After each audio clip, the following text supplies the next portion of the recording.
अभिनेते शरद पोंक्षे यांनी आजवर अनेक उत्तम सिनेमांमध्ये महत्त्वपूर्ण भूमिका साकारत प्रेक्षकांचं मनोरंजन केलंय। तूच खरी घरची लक्ष्मी, संदूक, मी शिवाजी पार्क, बाई पण भारी देवा यासारख्या अनेक सिनेमात ते झळकले। तर नुकतंच त्यांचा ही अनोखी गाठ हा सिनेमा आपल्या भेटीला आला, ज्यात त्यांनी अभिनेत्री गौरी इंगवलेच्या वडिलांची भूमिका साकारली आहे। पडद्यावर खाष्ट वडिलांची भूमिका साकारणारे शरद खऱ्या आयुष्यात मात्र एक उत्तम बाबा आहेत। त्यांची लेक सिद्धी ही कलाविश्वापासून दूर आहे।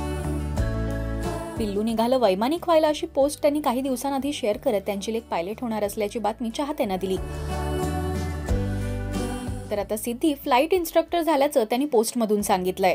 माझी मुलगी सिद्धी आधी पायलट तर काल फ्लाइट इन्स्ट्रक्टर झाली। स्वकष्टाने मेहनतीने कोणाच्याही मदतीशिवाय तिने हे यश संपादन केलंय। एका बापाला आणखी काय हवं? अभिनंदन सिद्धी, असं कॅप्शन त्यांनी या पोस्टला दिलंय। तर अनेकांनी कमेंट करत तिचं कौतुक केलंय।